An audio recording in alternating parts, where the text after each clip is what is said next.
Hello दोस्तों, sleepy classes में आपका स्वागत है।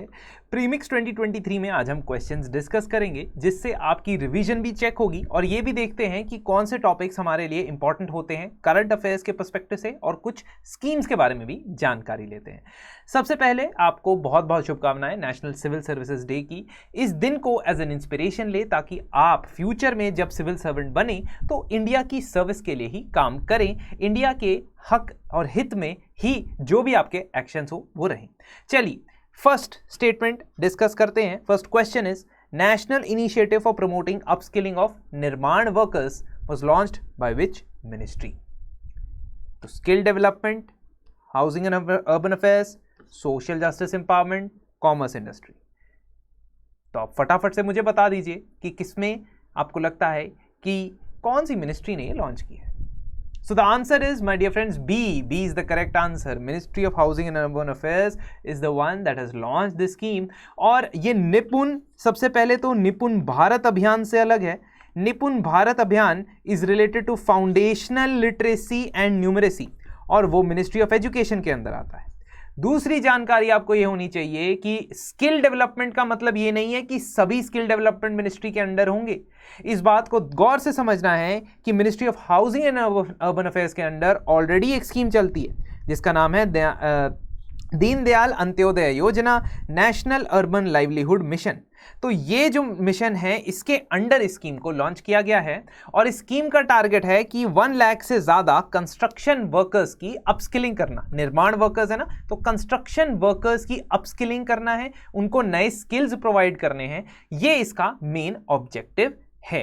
तो दोस्तों, हम स्कीम्स के बारे में जब हम पढ़ते हैं तो ये बारीकी हमें याद रखनी चाहिए कि अगर स्किल डेवलपमेंट का काम है और नेशनल स्किल डेवलपमेंट कॉर्पोरेशन इसका इंप्लीमेंटेशन पार्टनर है, that does not mean that it will be it is being implemented under NSDC और स्किल डेवलपमेंट। ठीक है, तो ये बात आपने ध्यान रखनी है। मिनिस्ट्री का बहुत ही इंपॉर्टेंट ध्यान आपने रखना है।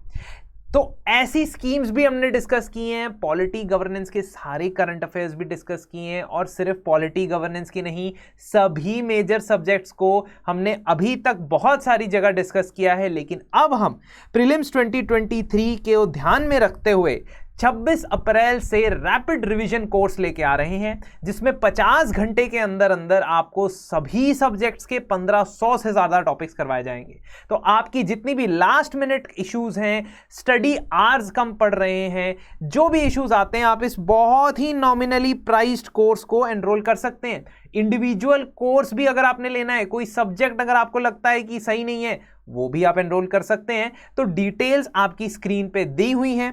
प्रीलिम्स 2023 कोड का इस्तेमाल करके 20% 20% एडिशनल डिस्काउंट आप प्राप्त कर सकते हैं।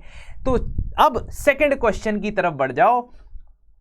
Which of the following statement is incorrect with reference to difference between charge sheet and FIR? एक FIR फर्स्ट इंफॉर्मेशन रिपोर्ट और चार्ज शीट के बीच में जो डिफरेंस है उसको लेके क्या चीज गलत यहां पे है? सही जवाब है दोस्तों जिन लोगों ने बी आंसर दिया। नहीं, ऐसा नहीं है, C is the correct answer. An FIR decides a person's guilt is not correct. FIR से या फर्स्ट इंफॉर्मेशन रिपोर्ट से कभी भी इंडिविजुअल का गिल्ट नहीं डिसाइड होता। चार्जशीट और FIR में यह फर्क है कि चार्जशीट केस की इन्वेस्टिगेशन होने के बाद जो भी इन्वेस्टिगेटिंग ऑफिसर है, पुलिस ऑफिसर है या सेंट्रल लॉ एजेंसी का ऑफिसर है, वो चार्जशीट को फाइल करते हैं। इसकी डेफिनेशन, परिभाषा क्लियरली सेक्शन 173 के अंदर CRPC के अंदर दी हुई है, जबकि FIR की क्लियर कट डेफिनेशन कहीं पे नहीं दी गई है। उसका मेंशन जरूर है बट डेफिनेशन नहीं दी गई है। तो ये चीजें और FIR के बारे में जो बाकी की चीजें हैं मैं ऑलरेडी डिस्कस कर चुका हूं एक फ्यू मिनट सीरीज के वीडियो में, उसका लिंक मैं नीचे लगा दूंगा ताकि आपका समय बचे और इस वीडियो के अंदर आप क्वेश्चंस डिस्कशन पे ध्यान दें। हाँ, FIR से हमें ये चीज जरूर साबित होती है कि कोई क्राइम का इसमें, गिल्ट का इसमें डिटर्मिनेशन नहीं होता है। If there is an FIR filed against you, it is not a evidence or it is not something that can prove your guilt. तो ये डिटेल में डिस्कस्ड है, वीडियो में जरूर देख लीजिएगा। तीसरा सवाल, यूके और Commonwealth countries including India are common law countries. Statement number 1। Second statement, in UK puisne जजेस, हाँ जी इनको प्यूनी बोला जाता है इस टर्म को, प्यूनी जजेस आर जजेस other than those holding distinct titles. Now why we are talking about UK is number 1, Indian constitution और बाकी कॉन्स्टिट्यूशन का कंपैरिजन अब सिर्फ मेंस में नहीं प्रीलिम्स में भी पूछा जाता है। आप अगर प्रीवियस ईयर क्वेश्चन देखेंगे आप समझ जाएंगे।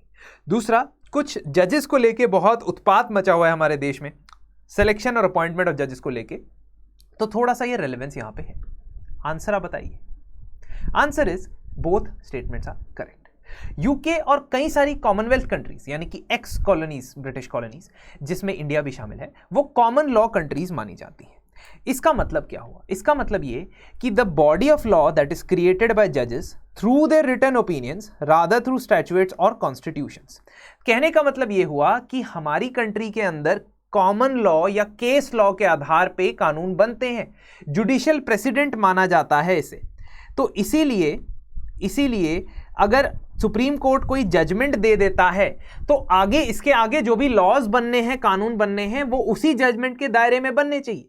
फॉर एग्जाम्पल, अगर सुप्रीम कोर्ट ने कह दिया कि कोई पर्टिकुलर चीज कॉन्स्टिट्यूशन की उसका बेसिक स्ट्रक्चर का पार्ट है, तो अब आगे से अगर कोई भी कॉन्स्टिट्यूशनल अमेंडमेंट होगा तो वो उस बेसिक स्ट्रक्चर को नहीं बदल सकता। फॉर एग्जांपल, सेकुलरिज्म अगर सुप्रीम कोर्ट ने कह दिया कि बेसिक स्ट्रक्चर का पार्ट है तो वो एक कॉमन लॉ की तरह अप्लाई होगा। इसका मतलब आगे बनने वाले कानूनों को बेसिक स्ट्रक्चर नहीं बदलना है। तो this is very important to understand when we talk about common law. Secondly, UK में प्यूनी जजेस का कॉन्सेप्ट ये कहता है कि जो चीफ जस्टिस की अलावा जितने भी पोस्ट हैं या कोई जजेस होते हैं स्पेशल टाइटल्स होल्ड करते हैं, उनके अलावा जो कॉमन जजेस होते हैं उनको प्यूनी जजेस बुलाया जाता है।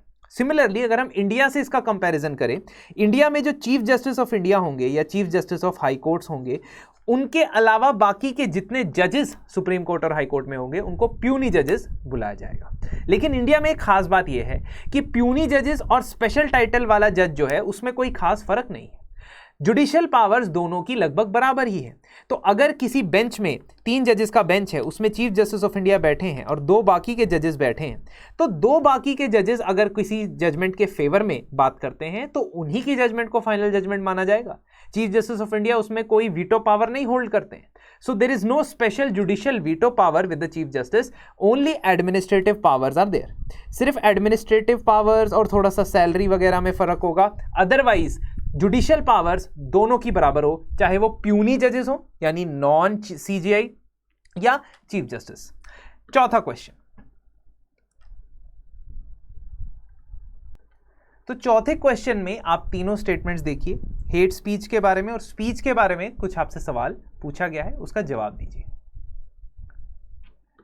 तो दोस्तों, कितने लोगों ने ए आंसर दिया है?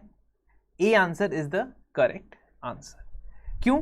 क्योंकि सेकेंड स्टेटमेंट इज रॉन्ग।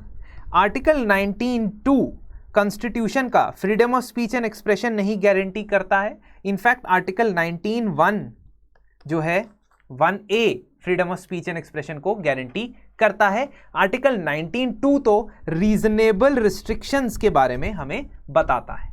तो ये डिस्टिंक्शन आपने ध्यान रखनी है। कभी कभार हम कैजुअल हो जाते हैं, सिर्फ आर्टिकल 19 पढ़ लेते हैं, हमें लगता है हाँ भाई यही बात हो रही है। बाकी 2 ऑप्शन सही हैं।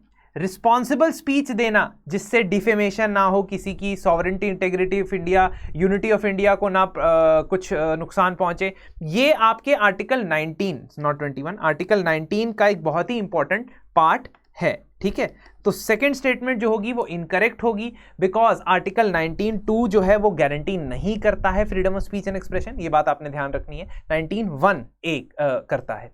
एंड थर्ड, हेट स्पीच की डेफिनेशन, क्या भारत में किसी कानून में हेट स्पीच की डेफिनेशन है? So the answer is no, hate speech की डेफिनेशन ना कॉन्स्टिट्यूशन में है ना किसी कानून में है। अगले क्वेश्चन की तरफ बढ़ते हैं। स्कीम्स की थोड़ी सी रिवीजन करनी बहुत जरूरी है, लास्ट डेज हैं, तो फैक्चुअल स्कीम्स के बारे में जानते हैं। इनमें से कौन सा कंपोनेंट स्वयं प्रोग्राम का हिस्सा नहीं? स्वयं प्रोग्राम के बारे में सब जानने चाहिए, बिकॉज ये बहुत ही इंपॉर्टेंट मिनिस्ट्री ऑफ एजुकेशन का एक प्रोग्राम है। So the answer is B, classroom lecture, यानी कि ऑफलाइन टीचिंग यहां नहीं प्रोवाइड होती। तो स्वयं इज एन ऑनलाइन पोर्टल जिसके थ्रू आप एजुकेशन को ग्रास रूट्स लेवल तक पहुंचाना चाहते हो। गवर्नमेंट ऑफ इंडिया यानी कि मिनिस्ट्री ऑफ एजुकेशन का 3 प्रिंसिपल्स को फॉलो करता हुआ एक पोर्टल, एक्सेस, इक्विटी और quality. The objective is to take the best teaching learning resources to all, including the most disadvantaged. और स्वयं के अंदर 4 पैकेजेस आपको दिए जाते हैं। दोस्तों, CDS 2023 का जो पेपर हुआ उसके अंदर ये सवाल पूछा गया। मैं क्यों बता रहा हूं कि हाँ, आप कह सकते हो सिविल सर्विसेज एग्जाम में फैक्चुअल सवाल नहीं पूछते हैं, लेकिन ये बिल्कुल ब्लाइंड आई टर्न कर देना किसी स्कीम के ऊपर या किसी गवर्नमेंट इनिशिएटिव्स के ऊपर, ये भी सही नहीं होगा, क्योंकि कॉन्सेप्चुअल सवाल हम जानते हैं पूछे जाते हैं, but there is still a fair amount of factual things that they may ask. और अगर हम साल भर की चीज़ों को कवरेज कर लेते हैं तो उसमें बुराई कोई नहीं। तो यहाँ पे मैं बताता हूँ कि वीडियो लेक्चर कवर होते हैं स्वयं प्रोग्राम के अंदर, जो ये 4 कंपोनेंट है। स्पेशली प्रिपेयर्ड रीडिंग मटेरियल जिसको डाउनलोड और प्रिंट भी किया जा सकता है।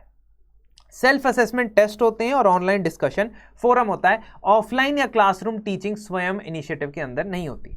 इसी तरीके से एक और सवाल मैं आपसे पूछना चाहता हूं, और इस सवाल को मैं नेक्स्ट प्रीमिक्स में डिस्कस करूंगा with some other questions that were asked in UPSC CDS. मैं क्यों पूछता हूं ये सवाल आपसे? क्योंकि यूपीएससी ने बनाया पेपर है। हाँ, जानते हैं कम उम्र के बच्चों के लिए बनाते हैं, डिफेंस सर्विसेज के लिए बनाते हैं, वहाँ जीके है, यहाँ जनरल स्टडीज है, बट बना तो यूपीएससी ही रहा है। क्या प्रॉब्लम है अगर हम थोड़े बहुत क्वेश्चन वहाँ के भी देख लें और उनको अच्छे से सॉल्व कर लें? तो मैं नेक्स्ट प्रीमिस के अंदर आपसे इसका जवाब पूछूंगा, और मैं ये पूछूंगा कि आपको लगता है कि ये क्वेश्चन थोड़ा कंट्रोवर्शियल है, तो प्लीज़ कमेंट्स में मुझे इसका आंसर दें, और नेक्स्ट प्रीमिक्स से आपके मुलाकात होगी। जल्द ही मिलते हैं। धन्यवाद, thank you and have a nice preparation.